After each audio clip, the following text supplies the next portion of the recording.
and her doctorate in audiology at the University of Texas in 2010. She's completed her internship at Scott and White Hospital in Temple, Texas. Prior to opening Central Texas Hearing Center in 2013, Amanda worked as a staff audiologist. Her areas of interest include hearing aids, tinnitus, she'll correct me, and delivering a customized hearing solution. Amanda serves as an audiology supervisor at UT, mentoring the next generation of audiologists. In her free time, she enjoys experiencing Austin, green belts and trails with her husband and 9-year-old twins, male twins.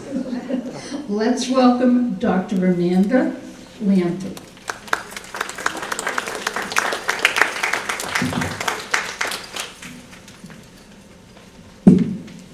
I'm going to try to place this here so I don't hold it. Can everyone hear me okay? Not really. Thank you for your feedback.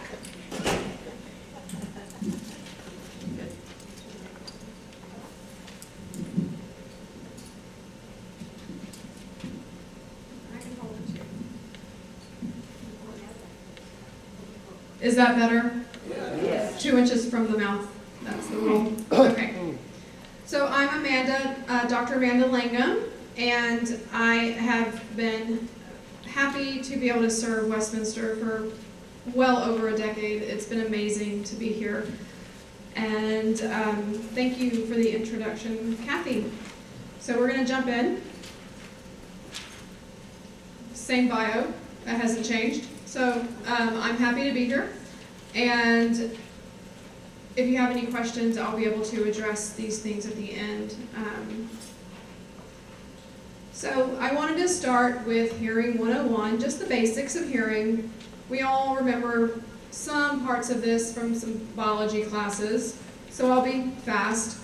The external ear is the pinna. It's what we all know as the ear. We call it the ear.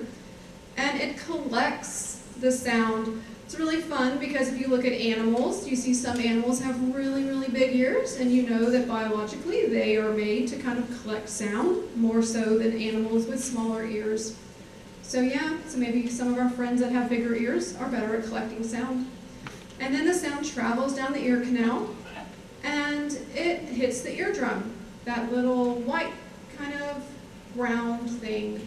We call that the tympanic membrane, or the eardrum. The eardrum vibrates, sends a signal through a mechanical vibration through the middle ear bones, and activates the cochlea, which sends the information to the brain. People always ask what type of hearing loss they typically have as they age. It's in that cochlea. The hair cells in that cochlea are damaged, and what hearing aids do is they try to amplify that sound to get it to those hair cells in that inner ear. The hair cells, once they're damaged, we can't correct the hair cells. They're really difficult to get to, and it's tiny. It's the size of, smaller than your thumb, and it's within a bony structure. It's very difficult to get to, and that's why the only way we can is through post-mortem or through a cochlear implant surgery. So. All right, prevalence of hearing loss.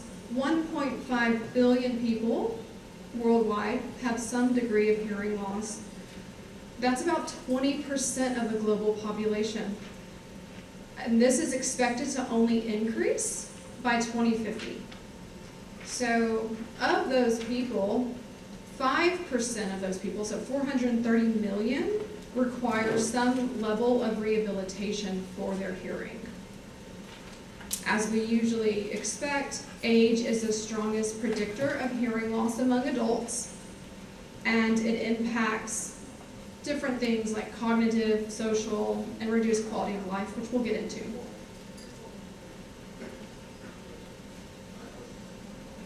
So today we're going to jump into what hearing loss can affect affect, or what untreated hearing loss can affect. Because there's been a lot of research recently, and it's been really exciting research, because it's things that my field has known, but now we're getting the word out to the population that this is a thing that can be fixed.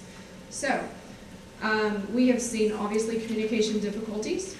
We've seen social isolation due to hearing loss, depression and anxiety. People with hearing loss are 2 times as likely to suffer from depression. Someone with a hearing loss can expect up to $30,000 in lost income throughout their lifetime. Safety concerns.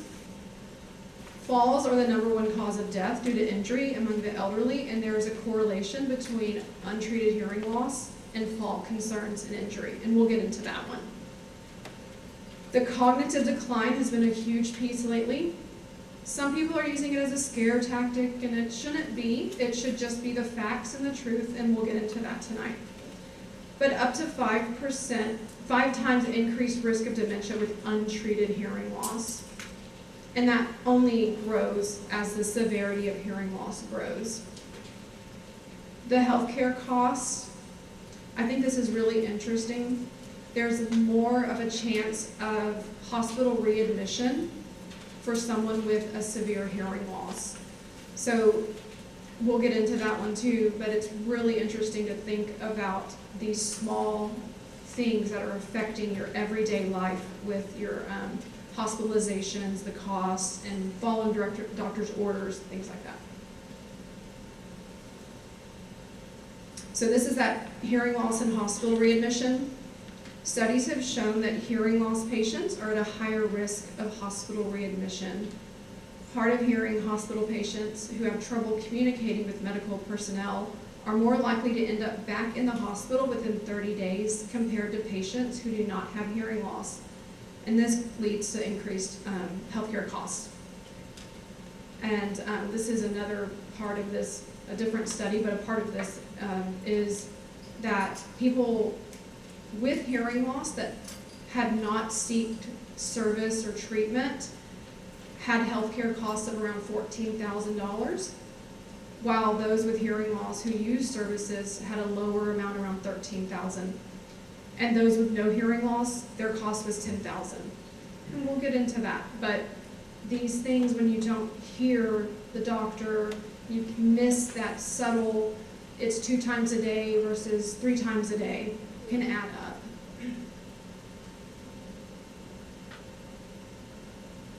This is that balance section. So what causes hearing loss and balance? I like to tell people, yes, we keep our hearing and we keep our balance by 3 different things: our vision, our inner ear, and our touch. So the inner ear does play a part in balance, but hearing loss doesn't per se, the cochlea doesn't cause, damage in the cochlea does not cause balance issues per se, right? That's in a separate part of the inner ear. The semicircular canals, which never get any attention, but they're just as interesting. How balance is affected is reduced auditory input. When hearing loss occurs, the auditory input, so what's coming in to the brain, diminishes. This reduction in acoustic signals can impact the brain's ability to process, and this information is not just words, it's spatial information, so what is coming in your place and time, and it leads to instability and a higher risk of falls. The cognitive load, really fascinating stuff here. Hearing loss forces the brain to work harder to decipher sounds, leaving fewer mental resources to process balance. And you're focusing on what's being said, and you're not able to actually be present and be able to let your brain's resources to do other things. And then the one not thought of often is the social isolation with hearing loss and how that affects balance. Well, if you're not out and up and about, you're reducing your physical activity and your social engagement. Then that lack of activity can further weaken your muscles and your coordination, affecting balance. So when you find yourself withdrawn, you find yourself not going out, That's not just affecting your social circle, it's affecting your muscles, your brain, it all comes together. This is another really fun study, pupillometry. So pupil dilation, or pupillometry, is used as a measure of cognitive effort and resource allocation. Okay, so they did a study and they watched people's pupils. And with people with hearing loss, their pupil dilation grew. And they can say, oh, they're concentrating more on what's being said. And then they put hearing aids that were well appropriate for them, and their pupil dilation lowered and went smaller. So that tells us that those with hearing loss that are treated have less pupil dilation listening to speech in noise. So they have less cognitive effort, less cognitive load. And that's a really exciting study that's been out for a few years. So hearing aids and concentration, studies suggest that this noise reduction features in hearing aids. So hearing aids have these advanced noise reduction features that help in noise. Nothing's perfect in noise, but it helps. And it does that reduce pupil dilation. So that indicates a decrease in listening effort, and that gives your cognitive resources over for speech processing, balance, and all of those other important brain functions. The less effort one has to put towards understanding, the more bandwidth one has for memory, retention, balance, all that good stuff. Hearing loss and social isolation. For every 10 decibel drop in hearing sensitivity, the odds of social isolation among 60 to 69-year-olds, so young chickens, increases by 52%. So when someone says, oh, I just have a mild hearing loss, that's 10 decibels. We have a moderate hearing loss, that's 20. We have a moderately severe, you're getting 30. You're only getting to profound hearing loss with like a 70 decibel hearing loss. So these mild, moderate hearing losses are increasing the social isolation. And social isolation is defined as loneliness that can affect health. People who are socially isolated have little day-to-day contact with others, have few fulfilling relationships, and lack a sense of belonging. And like we were mentioning earlier, it can affect balance and memory because you're just not working those muscles in the brain like you should. I bet a lot of you guys have heard about the cognitive decline. This has been really big in the news lately. People have been marketing on it. They've been saying, oh, we can test your cognitive abilities when you get a hearing aid. This has been a big thing. But there's true research that supports this. When compared to a group that had hearing loss and were not treated with hearing aids, those who received hearing aids had an almost 50% reduction in the rate of cognitive decline. Hearing aids reduce the rate of cognitive decline in older adults at a high risk of dementia by almost 50% over a 3-year period. Treating hearing loss may be an effective way to lower the risk of dementia in at-risk individuals. So this study, it had thousands of people, and it took those with high risk of dementia and those with hearing loss. And they put hearing aids on half the people, and half the people did not. The ones that had hearing loss and that were at risk for dementia, those are the ones that had that 50% reduction of rate. So the ones that were not at risk and had hearing loss didn't see as much of a decline. And I think that's important to talk about because I think in the marketing and in the scare tactics, they don't talk about that part of the piece, that if you weren't at the high risk factor and you had hearing loss, the hearing aids helped, but it didn't have this like 50% reduction in cognitive decline. But if you are high risk and you have hearing loss and you get treated early enough, that's when you get that 50% reduction in cognitive decline, which is huge. Okay, hearing aid statistics, I'm back. Adoption rates have nearly doubled in 25 years, so that's great.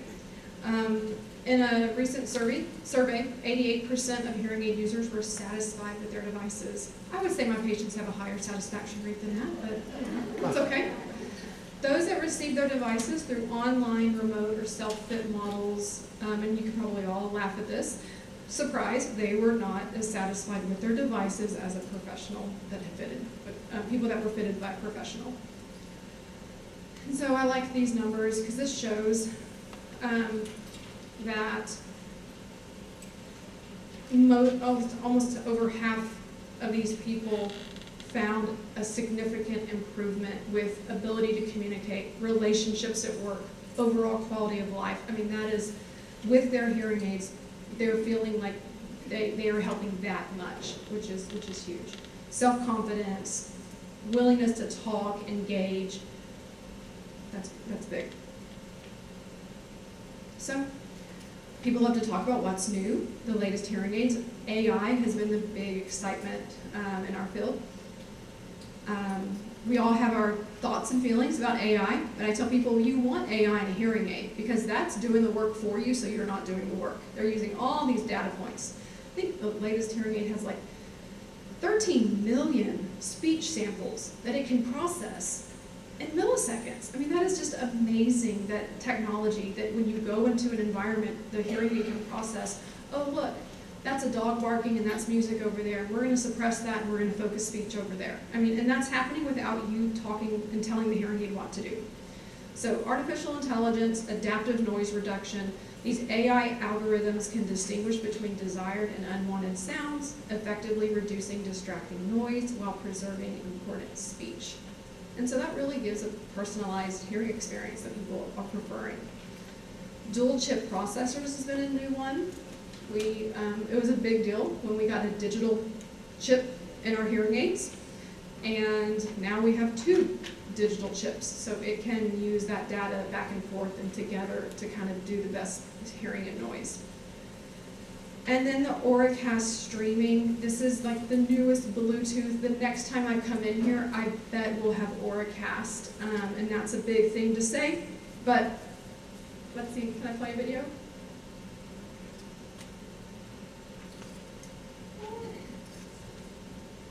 We should have practiced this, shouldn't we?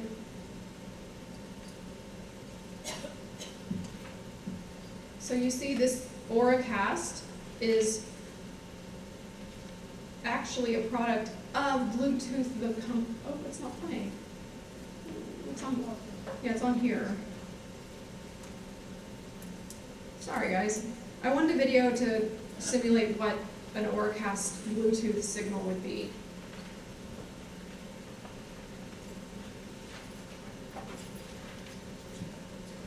Well, I just think that's some videos.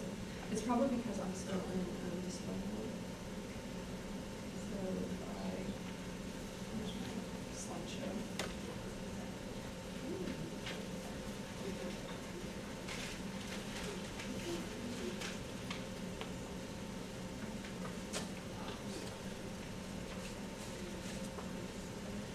It's doing something.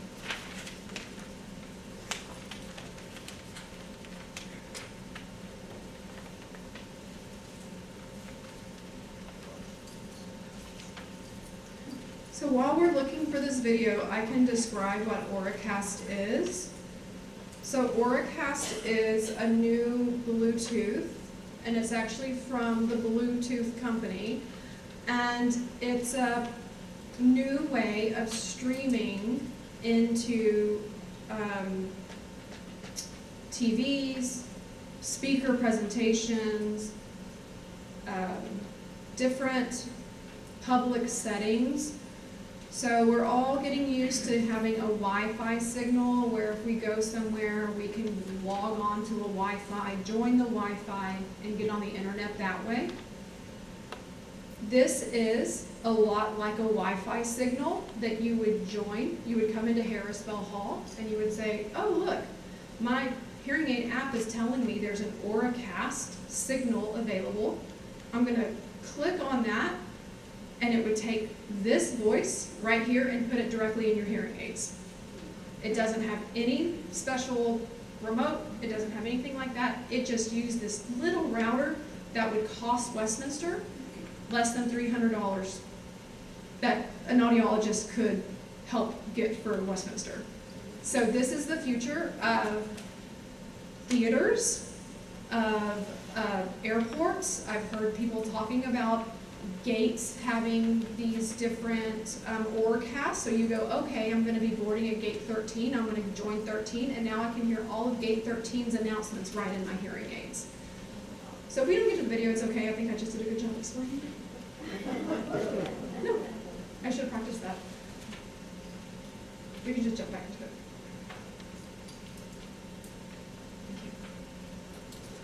But if anyone wants to talk to me about Auracast, I'm really happy to do that because new hearing aids have that. And they are rolling out these Auracast signals, and all you buy as a facility would be like a router.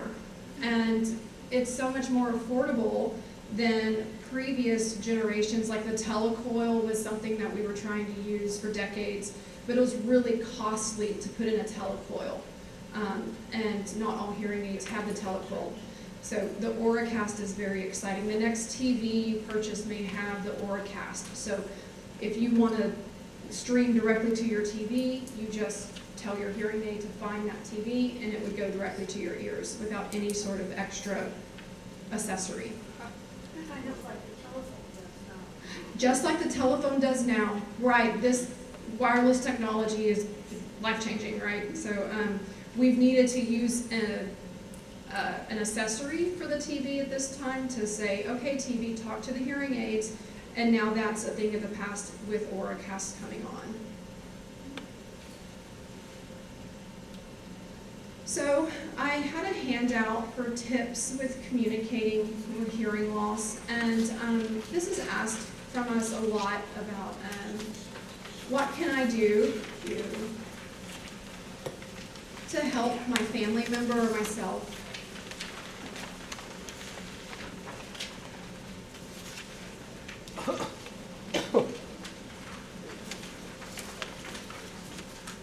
So our first step, which is unwritten on there, seek professional evaluation and treatment. That's a good first step, right? Get a test, get a professional to kind of lead the treatment.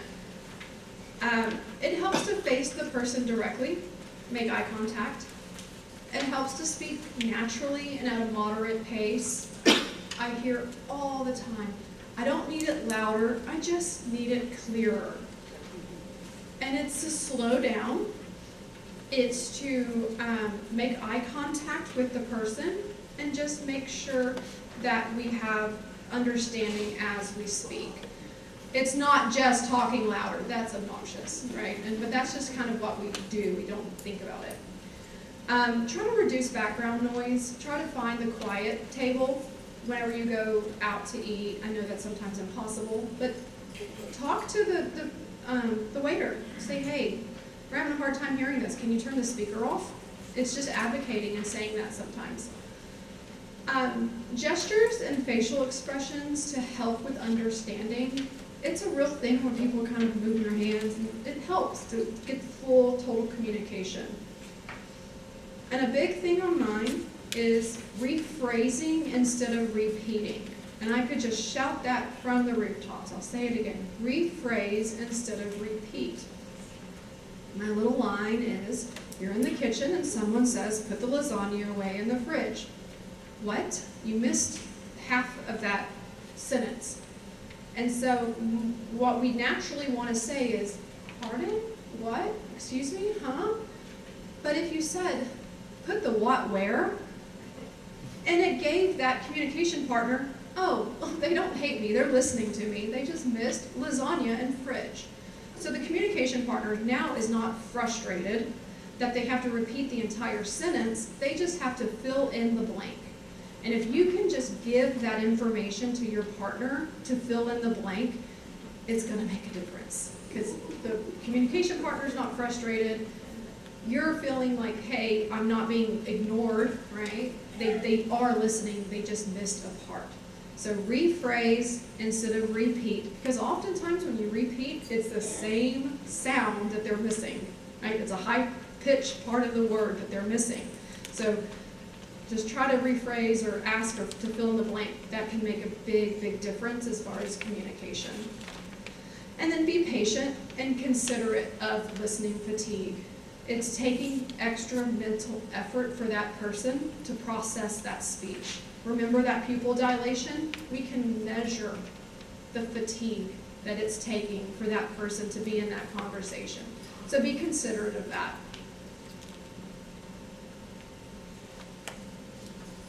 All right, so my last slide and my takeaways is that hearing loss impacts more than just hearing. It affects the brain and communication. And using proper strategies and technology can enhance our quality of life.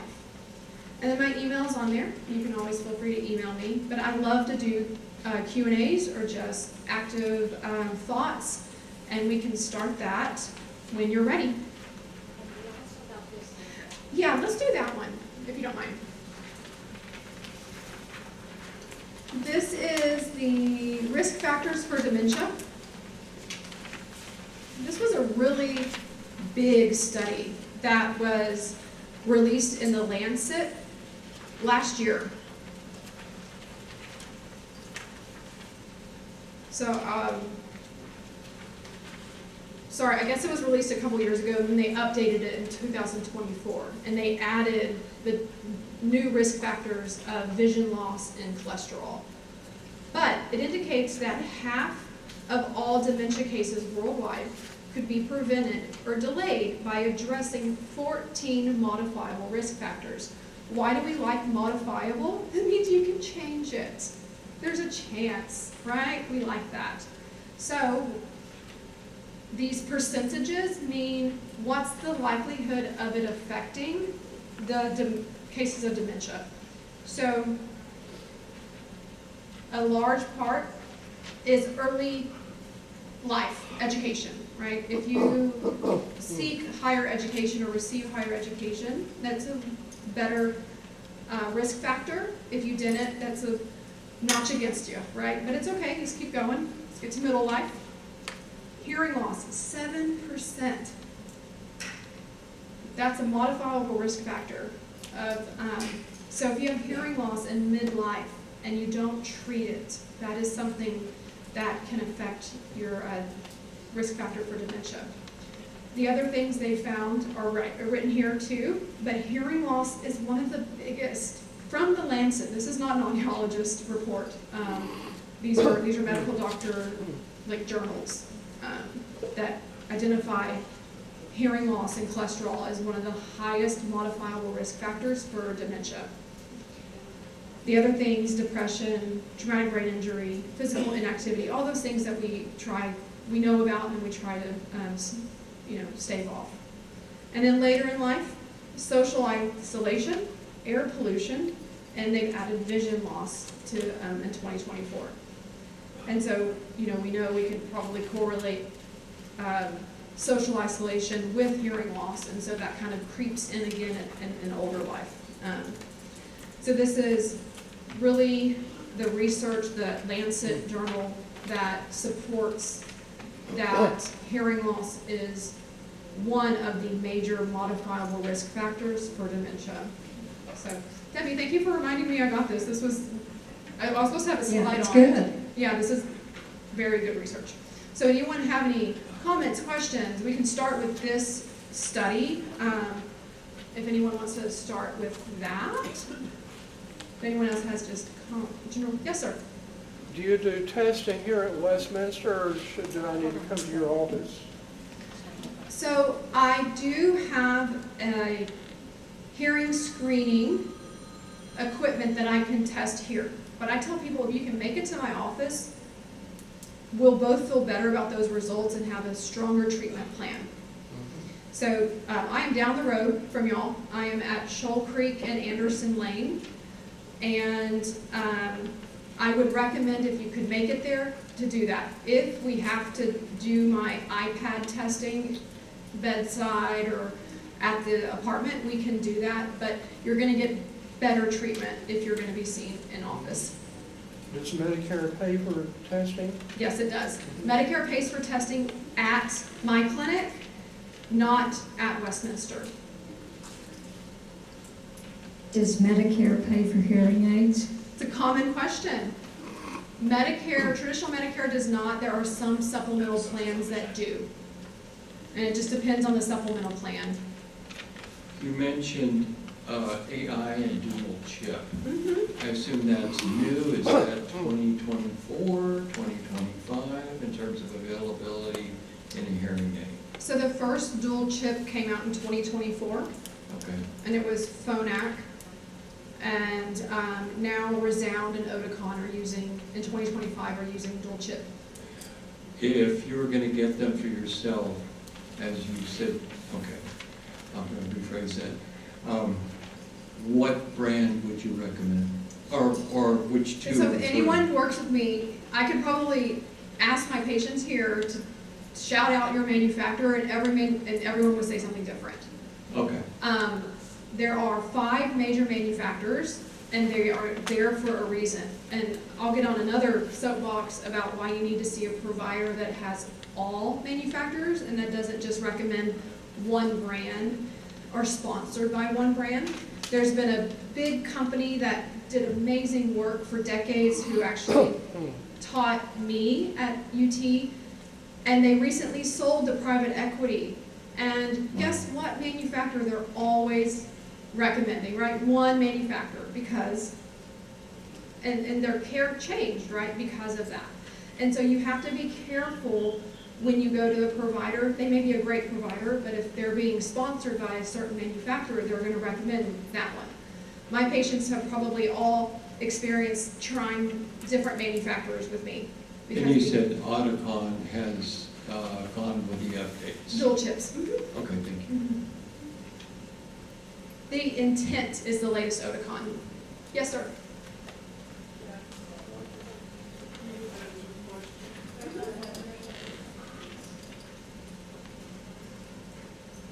I have 2 questions. The first one is, as a pastor, I've called on many people with hearing problems, and the one complaint that I hear again and again and again, I used to, is the quality of symphonic music is highly distorted, and most of them would rather take their hearing aids out for concerts. I have a real blunt answer to that, is that hearing aids are for speech. And your hearing loss is causing distortion, right? You don't perceive music like you should when you have a high frequency hearing loss, and the hearing aids are helping with that, but you're right, they're never going to sound the way that the 18-year-old ear is supposed to sound. And I have to counsel patients that that's not what it's for. It's for speech. And so there's some brands that are better at music, and we tend to put our musicians in those brands, but those brands don't do as well in noise. And so when that person goes to a busy restaurant, they're not doing as well. So it's where their priorities are with getting a hearing aid. My other quick question is, my father was a pastor, and he had an older parishioner who was always smiling. And we found out he had hearing aids, and he was listening to the ball game instead of the sermon. Is there any way we can block that? I love that feature. I've had so many stories from my patients with that, and I could go and back and tell you more stories, but I think that's a great feature to have. I mean, we have to be careful with my kiddos, my teenagers that have the hearing aids, because they're definitely just streaming stuff all day long, but it's been such a fun thing to see. Like I said, I could have a lot of stories with my patients saying, I didn't really want to pay attention to that, so I turned on my podcast. Yes, sir. Any progress in curing tinnitus? Can you say that over? Is there any progress in toward a cure of tinnitus or tinnitus, as I think is appropriately called? Tomato, yeah. Nothing that's been able to be actually replicated and adopted in a full scale. There's a linear that's been popular right now, and it's very expensive, and it's hard to follow the protocol. So it's very easy for the manufacturer to say, oh, well, you didn't listen to it for 5 hours a day for 3 months in a row. So that's why it didn't work for you. So right now, we do know that hearing aids can help lessen the symptoms of tinnitus because you're giving the brain back sound, but it doesn't cure it. Yes, ma'am.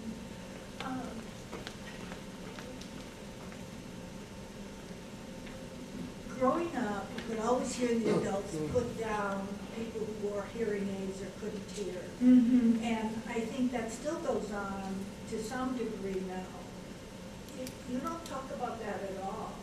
Do you face that in your practice? I think if someone is judging someone else for hearing loss, I don't know what to say to that. I mean, I guess it's my field, and I accept it, and I see it all day long, and I think it's normal. And we just have all this research that shows that it's very common in people. But And- we take not being able to see as normal, but not being able to hear is not. Yeah, I think the stigma has dropped a lot because we have fun Bluetooth, right? We've got someone listening to a podcast and taking phone calls, and that has really changed our field. And wearing something in the ear is not a big deal anymore. Every Gen Z out there has something in their ear. So it's just, we've kind of gotten lucky as far as that's concerned. Yeah. Yes, sir. A lot of the hearing aids have correlation technique built in there, which basically reduces the noise. And is the two chip hearing aids that you're just talking about, is that improve the, what do you call it? Like the hearing and noise quality? Yeah, Yeah. as well as the, I can't remember. I'm with you. I know what you're asking. I got you. No, Yeah.